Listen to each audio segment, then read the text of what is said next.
Hebreos capítulo 1. Vamos a leer Hebreos capítulo 1. No es un capítulo muy largo y solamente vamos a leer hasta el capítulo 2, versículo 3. Versículo 4, mejor dicho. Pero para tener una idea del contexto en donde el Señor nos va a hablar hoy.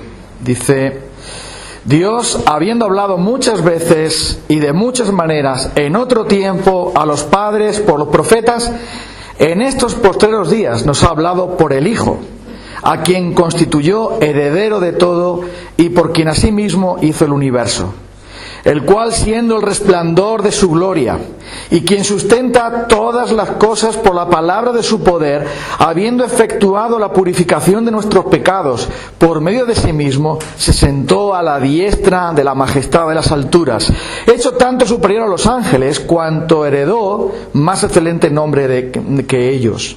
Porque ¿a cuál de los ángeles dijo Dios jamás: mi hijo eres tú, yo te he engendrado hoy, y otra vez yo seré a él padre y él me será a mí hijo? Y otra vez, cuando introduce al primogénito en el mundo, dice: adórenle todos los ángeles de Dios. Ciertamente de los ángeles dice que él hace que sus ángeles espíritus y a sus ministros como llama de fuego. Mas del Hijo dice: tu trono, oh Dios, por los siglos del siglo. Cetro de equidad es el cetro de tu reino. Has amado la justicia y aborrecido la maldad, por lo cual te ungió Dios, el Dios tuyo, con óleo de alegría más que tus compañeros. Tú, oh Señor, en el principio fundaste la tierra y los cielos son obra de tus manos. Ellos perecen, mas tú permaneces. Y todos ellos se envejecerán como una vestidura, y como un vestido los envolverás y serán mudados. Pero tú eres el mismo, y tus años no acabarán. Pues ¿a cuál de los ángeles dijo Dios jamás: siéntate a mi diestra hasta que ponga a tus enemigos por estrado de tus pies? ¿No son los ángeles espíritus ministradores enviados para servicio a favor de los que serán herederos de la salvación? Por tanto, es necesario que con más diligencia atendamos a las cosas que hemos oído, no sea que nos deslicemos. Porque si la palabra dicha por medio de ángeles fue firme, y toda transgresión y desobediencia recibió justa retribución, ¿cómo escaparemos nosotros si descuidamos una salvación tan grande? La cual, habiendo sido anunciada primeramente por el Señor, nos fue confirmada por los que oyeron, testificando Dios juntamente con ellos, con señales y prodigios y diversos milagros y repartimientos del Espíritu Santo según su voluntad. Como tenemos en el título del mensaje, que lo habéis leído antes, pon tu mirada en Cristo y no te desvíes del camino. ¿Tú sabes montar en bici? ¿Sí? Levanta la mano y sabes montar en bici. ¿Todos saben montar en bici? ¿Sí? ¿Saben montar? Yo creo que a mí se me ha olvidado, aunque dicen que nunca se olvida uno de montar en bici. Bueno, ¿te acuerdas cuando aprendiste a montar en bici? ¿Qué te decían? Bueno, mi padre fue el que me enseñó a montar en bici, luego me caí no sé cuántas veces y luego terminé por aprender. Pero siempre mi padre me decía: mira, ¿para dónde? Para adelante. ¿No? ¿Sí o no? No se puede montar en bici así, ni así, ni así, ni para otro lado. Tienes que mirar hacia el frente, porque yo miraba para otro sitio y me desviaba del camino y me caía. Para montar en bici hay que mirar al frente. ¿Y a dónde tienes que mirar cuando vas conduciendo? Al frente, ¿no? El retrovisor es así de pequeño, el parabrisas es así de grande. Para mirar para atrás solo tienes así un cuadro pequeño. Para mirar para adelante toda la panorámica ahí, porque tienes que mirar al frente. Para mirar para atrás muy poco. Hay que mejor mirar hacia adelante. Y el otro día vimos que donde tenemos que enfocarnos los creyentes es en el Señor Jesucristo, en nadie más. Vimos que el centro de la vida cristiana es Cristo, por eso somos cristianos, porque Cristo es el centro. Y por lo tanto, esta carta a los hebreos está escrita porque había creyentes que en vez de mirar a Cristo, estaban mirando a otra cosa, a otro lado, que si a los ángeles, que si a la fe judía otra vez, que si a otros maestros, y no estaban centrándose en Cristo. Entonces por eso el libro de Hebreos comienza mostrándonos la gloria, el poder, la majestad, la autoridad del Señor Jesucristo. Y cuando muestra su autoridad y su supremacía sobre todas las cosas, ¿qué es lo que nos va a decir en todo el libro de Hebreos? Que Cristo es el mayor de los sacerdotes, es el Hijo de Dios, es mayor que los ángeles, mayor que Moisés, mayor que el templo, mayor que todas las demás cosas que había en el Antiguo Testamento, que Cristo mismo es la gloria de Dios hecho hombre. Y por lo tanto, seguir a otro o seguir a otra cosa fuera de Cristo es sencillamente una locura. Es ir directamente al precipicio. Si alguien va conduciendo y vas hablando así, al lado con la otra persona, como pasa en las películas, ¿no? Se pegan 2 o 3 minutos conduciendo así. Sí, porque yo fui y tal y cual. En el momento que tú apartas tu vista y empiezas a mirar para otro lado, tú te sales de la carretera y acabas cayendo. Los despistes son la clave de muchos accidentes de tráfico.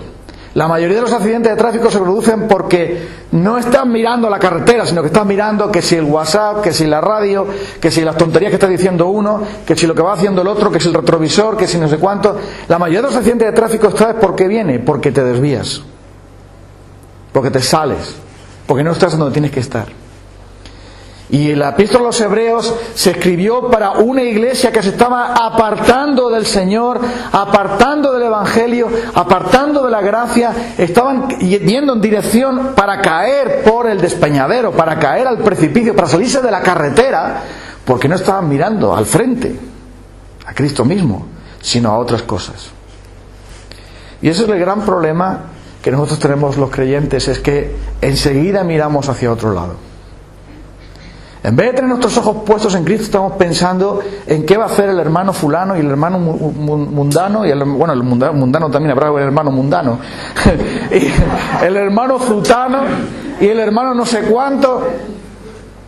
¿Y cuántos hay que en vez de seguir a Cristo siguen la fe que otros tienen? Pero mira, que yo sepa, tenemos que seguir a Cristo, ¿no? Entonces, ¿cuántos hay que están preocupados de eso? Yo me acuerdo que en una iglesia a la que yo pastoreaba hace años, había un problema en esa iglesia, el problema de la tortícolis. Había un problema de la tortícolis, porque verás, perdona que voy a coger la silla, después te la devuelvo. Entonces yo estaba predicando y entonces pues había algunos en esa iglesia que, fíjate, llegaban tarde. ¿Qué cosa es? En la iglesia que alguien llegue tarde. Eso es una cosa increíble. Pues en la iglesia llegaban tarde. Y mira, yo estaba predicando ahí y estaban todos sentados ahí, y cuando alguien venía, entonces el problema dolía el cuello, porque es que se oía la puerta. Mira, el cuello era en segundos, ya sabían quién había entrado. Y yo estaba predicando ahí y digo, los de las tortícolis, lo cogen tortícolis, ellos no están pensando, no están adorando, ellos están desviando su atención. A los hebreos les pasaba eso. Por eso dice el versículo 2, capítulo 2, versículo 1. Por tanto, puesto que Cristo es supremo y glorioso y Él es el autor de la salvación, etc., por tanto ahora es necesario que con más diligencia, con más ganas, con más ánimo, con más fervor, con más diligencia, dice aquí, atendamos a las cosas que hemos oído, no sea que nos deslicemos. O sea, hay un peligro en la vida cristiana. El peligro es dejar de mirar a Cristo y de seguirle a Él. ¿Cómo fue lo que hizo Pedro? ¿Te acuerdas? Cuando Jesús iba caminando sobre las aguas. Y estaban espantados los demás discípulos. ¡Ay, ay! Y entonces Jesús dijo, no, soy yo, no tengáis miedo. Y Él iba caminando hacia el bote donde ellos estaban, hacia la barca de remos. Y entonces Pedro tuvo esa fe de decir, Señor, si eres tú, manda que yo vaya a ti sobre las aguas. Tremendo, ¿no? Y Jesús dijo, venga, ven. Y Pedro, que es un pescador y sabe que el agua no resiste mucho el peso, pero él por la fe se bajó de la barca y mirando a Jesús empezó a caminar y iba hacia él. ¡Qué maravilloso! El único hombre que ha caminado sobre las aguas, aparte de nuestro Salvador, fue Pedro. Los demás se quedaron en el bote. Pues acaso, con el salvavidas puesto y tal, y el pito para... Pero Pedro se bajó de la barca y empezó a caminar. Y qué maravilla cuando él, por la fe, puestos los ojos en Jesús, caminaba para encontrarse con Jesús. ¡Qué maravilloso! Pero ¿qué pasó, amigo? El viento, las olas. Y entonces él dejó de mirar a Jesús y mirar al viento y mirar las olas. ¿Pero qué te importa a ti el viento y las olas si está el Creador delante? Eres el Creador de todas las cosas. ¿Para qué tienes que mirar a eso? Mírale a Él. Y entonces él, viendo el viento y las olas, nos dice el Evangelio que entonces ¡bum!, se hundió. Y entonces le mandó a Jesús esa oración tan corta, tan rápida, ¿no? Señor, sálvame. Una oración bien corta, ¿eh? Y entonces Jesús se acerca y lo levanta y dice: hombre de poca fe, ¿por qué dudaste?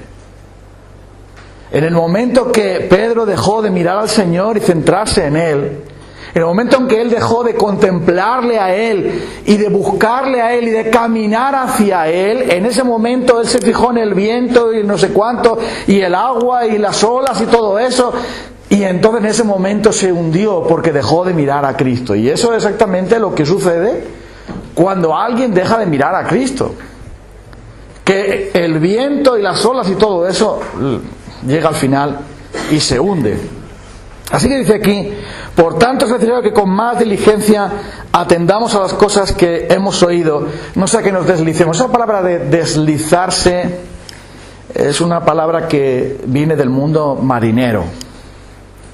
Aunque nuestra traducción dice deslizarse, pero es la palabra desviarse. Y tiene que ver cuando la persona que va en un barco, la persona que va en un bote, entonces el rumbo lo desvía, se despista por cualquier cosa, y entonces en vez de fijar el rumbo para que el barco vaya en esa dirección, va en otra dirección. ¿Y qué ocurre? Pues si va en otra dirección y no estás pendiente, entonces al final acabas perdido. Y esto era muy importante porque en la época en donde se escribió esta carta no había ni GPS, ni GPOSO, ni nada de eso. Había unas cartas marinas muy rústicas, muy rudimentarias, y ¿sabes lo que te podía pasar si te desviabas?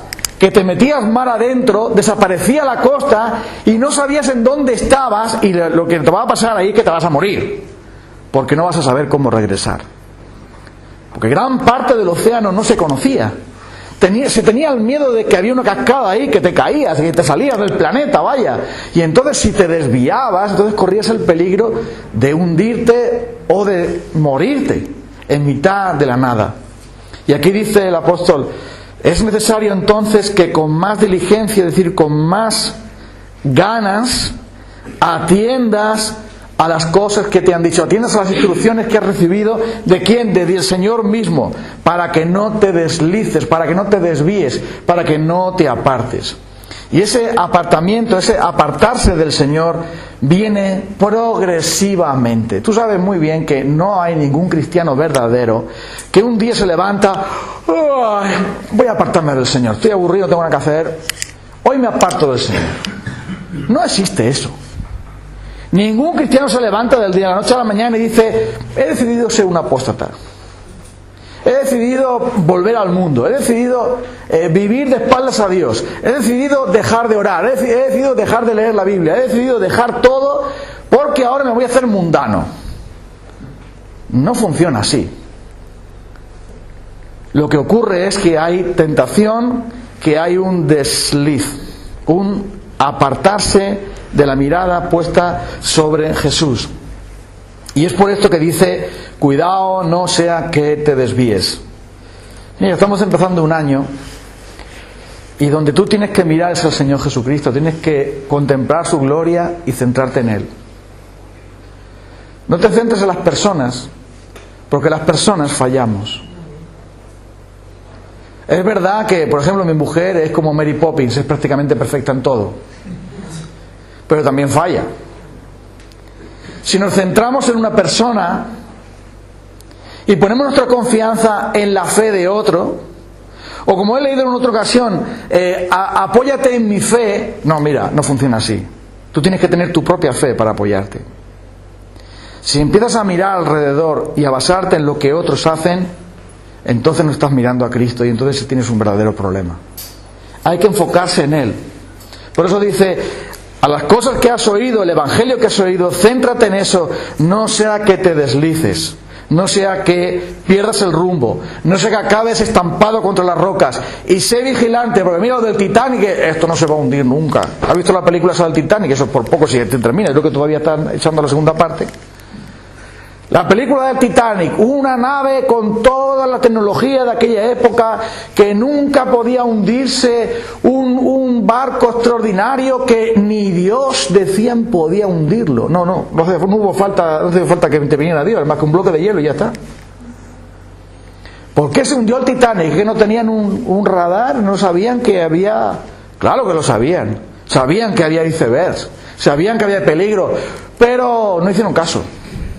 No pusieron atención al peligro y por lo tanto acabó la compañía que fabricó el Titanic acabó en la ruina más absoluta. Murieron miles de personas. Aquello fue un verdadero desastre solo porque el capitán irresponsable estaba confiado en que no hacía falta nada. El piloto de la nave decía, no, dale caña, que no pasa nada, esto tiene mucho poder, este barco, ¿cómo va? No, ¿qué va? Y dice aquí, cuidado. La palabra del Señor dice que tengas cuidado, porque el que piense estar firme, mire que no caiga. Ocupaos en vuestra salvación con temor y temblor. Porque Dios es el que produce en vosotros el querer y hacer por su buena voluntad, pero ocúpate y ten cuidado, porque hay icebergs. Porque en el camino va a haber muchas cosas que van a intentar apartarte de la verdadera senda, que es centrarte en Jesucristo. Y escucha esto. La principal táctica del enemigo de nuestras almas, tú sabes cuál es, ¿no? Cualquier cosa menos Jesucristo. Cualquier cosa. Aún lo que se parezca a Jesucristo, pero antes que Jesucristo. Y a veces hay que desechar lo que se parece a algo que es de Dios. Se parece, pero no lo es. Y estos hombres de los hebreos estaban sustituyendo el Evangelio por algo parecido al Evangelio, pero que no es igual. Mi hija el otro día compró en el supermercado una imitación de unos bombones muy famosos que salen en la tele. Y los llevó a casa. Mira, valen el doble menos, o más del doble. A nosotros nos gustan mucho esos bombones. No sé lo que pasa, que a nosotros las cosas buenas y caras nos gustan. No sé qué, es una cosa rara que tenemos nosotros. Pero mi hija trajo con toda ilusión, mira, esto sabe igual. ¿Ah, sí? Y vale la mitad menos. Hombre, pues déjame que pruebe ese bombón a ver cómo está. Estaba comestible. Pero cuando ya has probado el bueno, el original, el auténtico, el supremo, cuando te dan otra cosa que se parece por fuera y tal y cual, y que tiene dentro casi lo mismo, cuando tú lo pruebas dices, está bien. Por cierto, el próximo domingo los traigo, porque los tengo en un cajón y no me los como, pero los traigo aquí a Socuéllamos, que aquí todos se los coméis, todos coméis. No es lo mismo. No es lo mismo. Y sabes una cosa, el enemigo de Dios quiere darnos gato por liebre.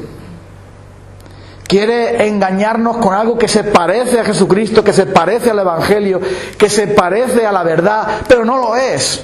Y finalmente tú estás tomando no lo que es supremo, que es Cristo mismo, sino otra cosa que es un engaño.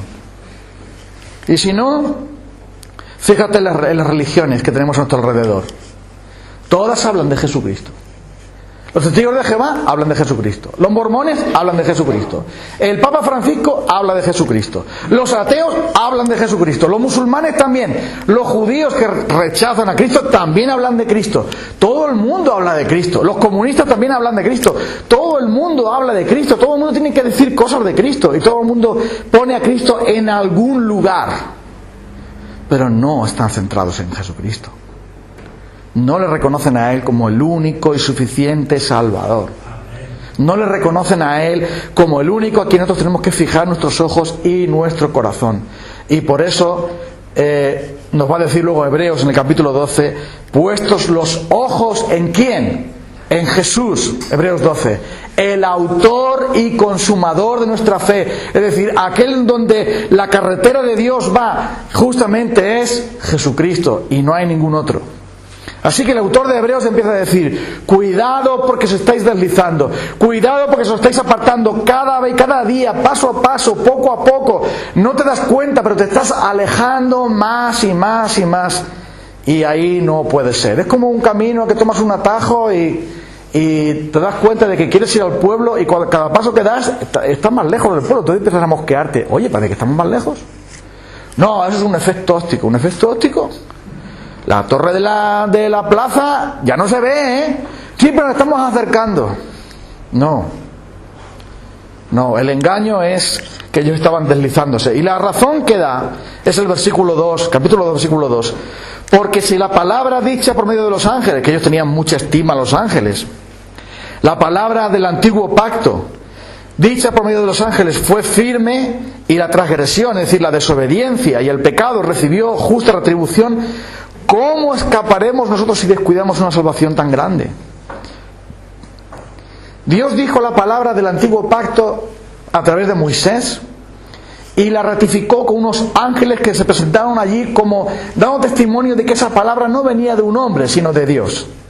Las señales y los milagros que Dios ha hecho siempre ha sido para firmar Dios el documento, como cuando el rey firma una ley para que todos sepan que es un decreto real o un real decreto en el cual se reconoce que esa ley se pone en vigor en una nación. Dios firmó el antiguo pacto por medio de unos ángeles que daban testimonio de que no era algo que se había inventado Moisés, sino que era algo que venía de Dios y que Dios le había dicho que escribiera. Por lo tanto, esa palabra tenía gran autoridad y la ley mismo decía que si alguien violaba la ley por el testimonio de 2 o 3 testigos tenía que morir. La misma ley decía que era maldito todo aquel que no permaneciera en las cosas de la ley de Dios y las cumpliera. Es más, cuando el pueblo de Israel violó la ley, Dios los castigó severamente y murieron en el desierto. Y murieron por la picadura de las serpientes. Y murieron y fueron juzgados de tantas maneras como lo vemos en el Antiguo Testamento. Porque esa palabra que vino por medio de unos ángeles, por medio de Moisés, que era un siervo de Dios, pero era un hombre de carne y hueso, esa palabra tenía una gran autoridad, porque venía de Dios. Y por lo tanto, cuando se desobedecía a Dios, Dios intervenía, Dios juzgaba, Dios le pagaba a cada uno conforme a sus hechos.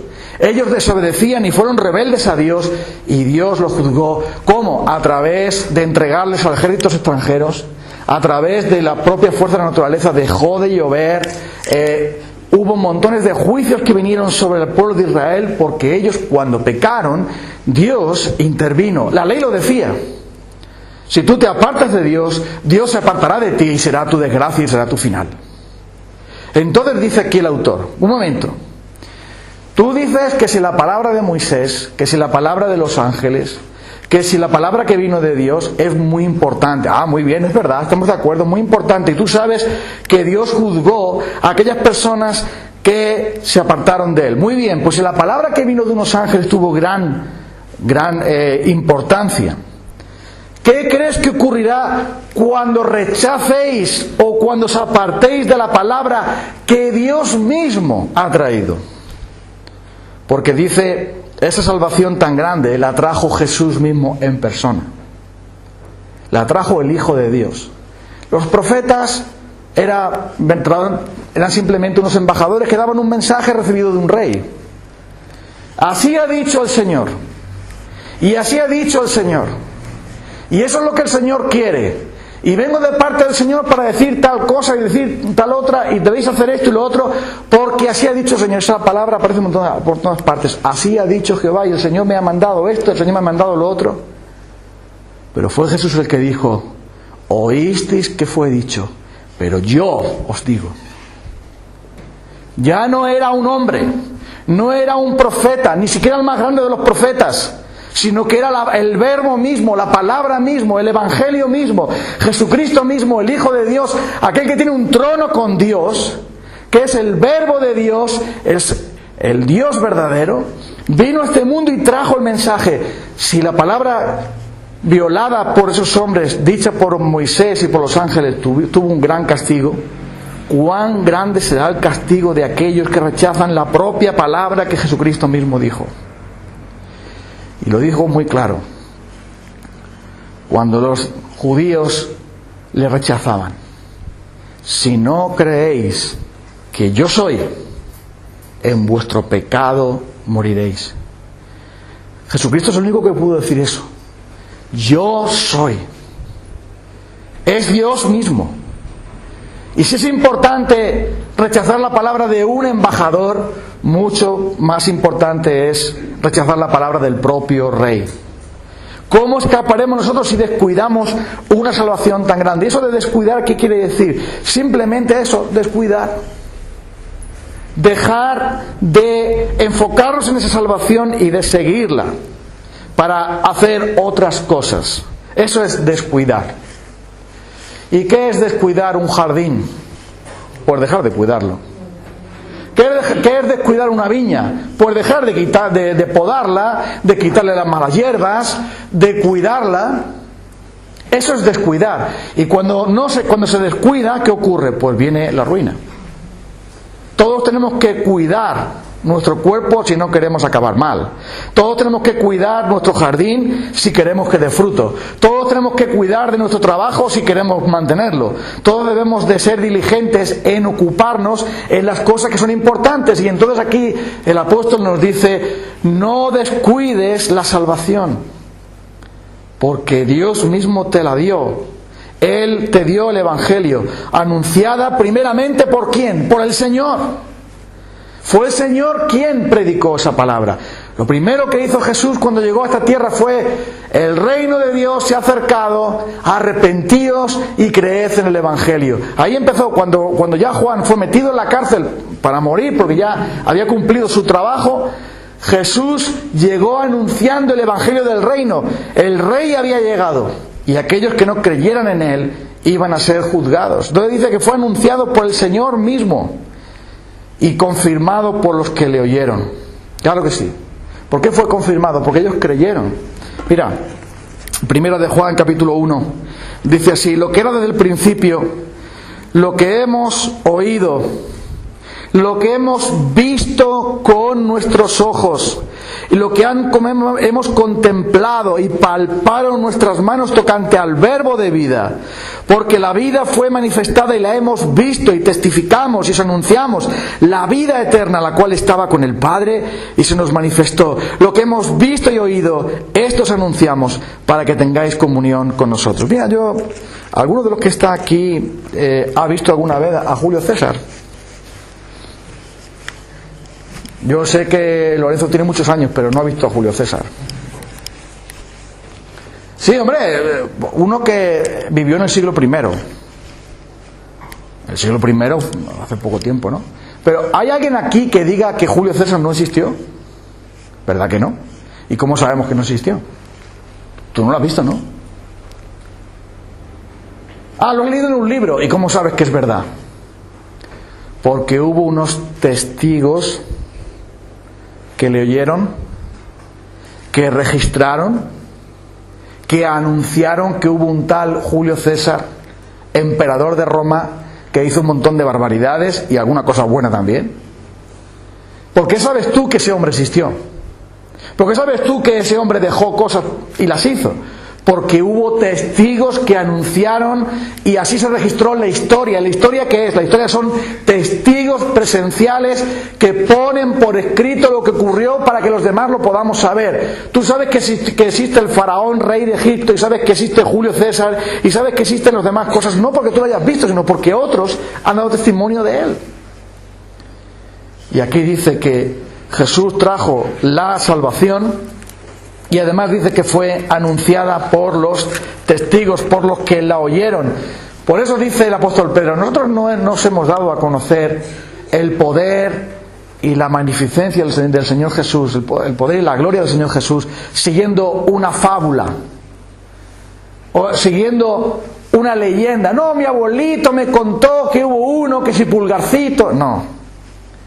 Nosotros hemos dado a conocer el poder y la venida del Señor Jesucristo, no siguiendo fábulas artificiosas inventadas por los hombres, sino como habiendo visto con nuestros propios ojos su majestad. Porque cuando Él estaba en el monte, se oyó del cielo la magnífica gloria, se transfiguró delante de ellos y oyeron la voz de Dios que decía: este es mi Hijo amado, en el cual tengo yo complacencia, a Él oíd. Y nosotros estábamos allí, en el monte santo, cuando ocurrió todo aquello.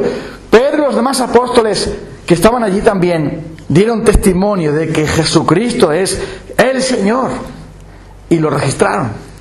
Al igual que tú sabes que existió Julio César, y sabes que existió también Mussolini, y sabes que existió también cualquier otro personaje, ellos también dieron testimonio y además tocaron al verbo de vida y sus vidas fueron también transformadas. Entonces no hay ninguna duda de que el Evangelio es verdad. Y cuando alguien rechaza el Evangelio, lo rechaza no porque el Evangelio sea mentira, sino porque él vive en la mentira. Hay personas que prefieren ignorar su condición. Yo tenía un tío que se murió hace tiempo. Fue al médico y el problema de mi tío era el alcohol. Y el médico le dijo: mire usted, si usted sigue con esta vida que lleva, usted se va a morir pronto, porque ya está en el límite. Sin embargo, él, esto no hay que hacer caso de los médicos, yo sigo mi propia vida. Él sabía la verdad, pero no quiso hacer caso de ella. Y hasta el día de hoy hay muchos que dicen: sí, saben la verdad, pero viven sin hacer caso de ella. No hacen caso. Y aquí dice: cuidado, porque ¿cómo vas a escapar tú si descuidas la salvación? Si no te das cuenta de que esa salvación es un regalo que Dios da, y si no haces caso de ella, habiendo venido el Señor mismo a anunciártela y después confirmada por los que la oyeron como que es cierta y verdadera, entonces ¿cómo escaparás tú? No tienes ninguna excusa. Cuando tú y yo nos muramos, tenemos que presentarnos delante del juicio de Dios. Y no va a haber nadie que diga: no, que yo no sabía nada. No, es que yo no entendía. No, es que a mí no me lo explicaron bien. ¿Cómo escaparemos si descuidamos una salvación tan grande? La trajo el mismo Señor, la confirmaron sus apóstoles, pero además hubo testimonio del cielo. Versículo 4. Testificando Dios juntamente con ellos, con señales y prodigios y diversos milagros y repartimiento del Espíritu Santo según su voluntad. Lo que está diciendo aquí el autor es lo siguiente, el apóstol, o quien lo escribiera. Cuando Moisés trajo el antiguo pacto, los 10 mandamientos, hubo un ruido, el monte, un terremoto, una oscuridad, los ángeles y Moisés con las tablas de la ley. No había duda, era algo de Dios. Pero cuando vino el Señor mismo, ¿qué hubo? Dios se hizo hombre, Jesucristo hizo maravillas y milagros, trajo la palabra, los que lo habían creído lo confirmaron, y además de eso, hubieron señales del cielo para confirmar que eso venía de Dios, firmado por la mano de Dios, que ese evangelio no era una invención de una religión nueva, sino que era el mensaje de Dios, el único mensaje para salvación. Dice ahí: testificando Dios. Por si acaso no es suficiente con que el Hijo de Dios venga y los apóstoles del Señor lo prediquen fielmente, pues acaso eso era poco, Dios también desde el cielo, a través del Espíritu Santo, Él hizo milagros y maravillas, y hasta el día de hoy también las hace, milagros y maravillas para repartir el Espíritu Santo como Él quiere, según su voluntad, para que nadie tenga duda de que el Evangelio es de Dios, y quien escupe al Evangelio escupe a Dios, quien rechaza el Evangelio rechaza a Dios, quien no hace caso del Evangelio no hace caso de Dios, y será juzgado por ello muy gravemente, porque no ha hecho caso de las evidencias, no ha hecho caso de las señales, no ha hecho caso de nada. y simplemente se ha dejado llevar por su propia incredulidad y dureza de corazón, por su propia mente. Y ese es el gran problema que tenían los corintios, a los cuales escribe Pablo. No tanto los creyentes, sino los de aquella época, que estaban buscando cada uno sus propias cosas. Dice, pues por la sabiduría de Dios, 1 Corintios 1, 23, ya que la sabiduría de Dios, el mundo no conocía a Dios, mediante la sabiduría agradó a Dios salvar a los creyentes por la locura de la predicación. Porque los judíos piden señales, que ya las tenían, y no hicieron caso de ellas. Los griegos buscan sabiduría, que ya lo tenían, porque el Evangelio es la sabiduría de Dios. Pero dice Pablo, pero nosotros predicamos a Cristo, Cristo crucificado, para judíos ciertamente tropezadero, para los gentiles locura. No es que no había señales, no es que no había pruebas, es que ellos no querían. Sencillamente. Como mi tío, es que no quería hacer caso del médico. Nada más. No es que no lo tuviera claro, lo tenía claro, pero no quería. Sencillamente es no querer. Y por eso el libro de Hebreos dice, cuidado. Cuidado, porque dice capítulo 12, versículo 24, a Jesús, el mediador del nuevo pacto, y a la sangre rociada, que habla mejor que la de Abel. Mirad que no desechéis al que habla, porque si no escaparon aquellos que desecharon al que los amonestaba en la tierra, mucho menos nosotros, si desechásemos al que habla desde los cielos, al que amonesta desde los cielos, la voz del cual conmovió entonces la tierra, pero ahora ha prometido diciendo, aún otra vez y conmoveré no solamente la tierra, sino también los cielos. Fíjate la advertencia aquí, cuidado, esto es grave, esto es serio. Jesús es el mediador del nuevo pacto, su sangre fue derramada por tus pecados. No le deseches, no deseches al que habla, porque si en la antigüedad, cuando desecharon la palabra de Moisés, fueron juzgados, ¿cuál será el juicio que tú vas a tener si desechas al que te habla desde los cielos? No tanto desde la tierra, sino desde los cielos, porque cada vez que el Evangelio es predicado, Dios desde los cielos te habla. Y es por esto que es tan grave el apartarse del Evangelio y quitar los ojos de Jesús. Porque eso significa que nosotros no estamos dispuestos a hacer caso de Dios. Con los diversos milagros y repartimientos del Espíritu Santo según su voluntad. Y mira, si hay algo que demuestra que algo viene de Dios es porque funciona. Si algo no funciona, ¿cómo sabes tú que es de verdad? Cuando tú pruebas un aparato y ves que funciona y se cumple lo que te promete, tú dices, pues sí, funciona. Pero si no, no sirve, ¿no? No hace mucho pedí por correo un reloj. Lo probé y funcionaba fatal, tuve que devolverlo rápidamente, menos mal que lo podías devolver. Pero una cosa es lo que decía la publicidad y otra cosa es el funcionamiento. Cuando no coincide, no está bien. Pero cuando lo que se dice funciona, eso es verdadero. Ahora bien, el Evangelio que Jesús trajo, ¿qué hizo? Transformó al mundo, transformó a las personas. Y Pablo dejó de odiar a Cristo para morir por Cristo. Los apóstoles dejaron todo lo que tenían para proclamar el Evangelio. Quienes tenían miedo y estaban escondidos, cuando vieron el Espíritu Santo se pusieron delante y predicando el Evangelio y estando dispuestos a morir por el Señor. Hasta el día de hoy el Espíritu Santo está transformando a personas egoístas en generosas, a hombres infieles en hombres fieles, a mujeres mundanas en mujeres de Dios. Hasta el día de hoy el Evangelio está cambiando la mente y el corazón de las personas. La sociedad misma ha sido cambiada por el Evangelio. Hasta el día de hoy tenemos una Cruz Roja porque el fundador era cristiano y dijo, hay que hacer algo por los soldados que se mueren, no dejarlos que se mueren y se pudran ahí, sino hay que hacer algo por ellos. El Evangelio ha traído todo el bien que tenemos. El Evangelio ha traído hospitales públicos, ha traído enseñanza pública, ha traído tantas cosas como la democracia, etcétera. Todo eso ha sido fruto del Evangelio, todo eso viene de Dios. Entonces Dios te ha dado un montón de pruebas. Y si tú rechazas todo eso, entonces te estás haciendo más culpable aún.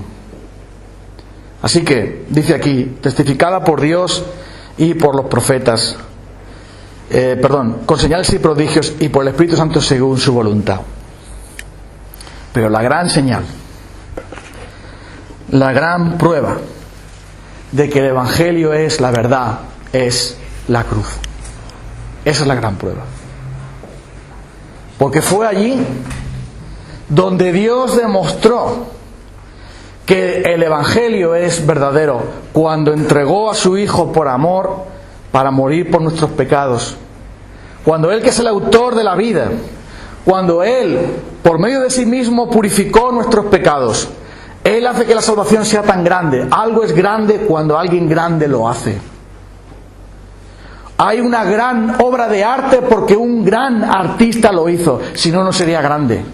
La salvación es tan grande porque el más grande lo hizo cuando vino a este mundo para morir en una cruz y después levantarse de los muertos y dejar claro que el Evangelio viene firmado no con tinta, sino con el Espíritu de Dios, no con tinta, sino con la sangre del Hijo de Dios. Es a través de Él donde se muestra que aquel que no cree en el Evangelio tiene por inmunda o por común o porque no tiene importancia la sangre de Jesús. Y piensa que Jesucristo es la religión, como creer en la política, como creer en el Madrid o en el Barça, como cualquier otra cosa. Aquellos que no ven ninguna consecuencia, ninguna importancia en el Evangelio, están rechazando todas las pruebas, están comportándose como verdaderamente ciegos, están desviándose de la verdad de Jesucristo y están caminando a la perdición y a la ruina eterna. Y es por esto que es tan grave lo que está diciendo aquí. Es necesario que con más diligencia atendamos a las cosas que hemos oído. Es algo grave, es algo importante, porque el Hijo de Dios trajo el Evangelio a través de su propia vida. Y ahora vamos a tomar de los símbolos del Señor. Vamos a recordar lo que Él hizo. Y hay algunas cosas que o algo que tenemos que tener en cuenta, y es que ¿qué más tiene que hacer Él para convencerte? ¿Qué más podría hacer para ratificarnos de que Él es el Evangelio y que en Él tenemos todo lo necesario? Ya la cruz lo dice. Es todo lo que necesitamos. Por eso, como hemos visto, mira a Cristo siempre. No estés mirando al viento ni las olas. Mira a Cristo siempre. No te desvíes de ese Evangelio, porque el Evangelio es Cristo mismo. El Evangelio es la cruz. El Evangelio es la gloria. El Evangelio es la gracia. El Evangelio es todo lo que tú necesitas. Nada más. Entonces, si no quieres caerte como yo con la bici, mira al frente. No te salgas de la carretera. Mira a Cristo. Y todo lo demás, déjalo atrás. Vamos a cantar una alabanza y a tomar de los símbolos, ¿vale? ¿Hay una alabanza o no? ¿O era para el final? Bueno, pues entonces vamos a tomar de los símbolos ya. Vamos a dar gracias al Señor por el pan. Hermano Emilio, por favor, acércate para orar a Dios y después reparte el pan entre nosotros. Esta también es una señal, la señal que nos recuerda que Él llevó sobre su propio cuerpo nuestros pecados, para que nosotros fuésemos libres del pecado y siervos de la justicia. Vamos a orar.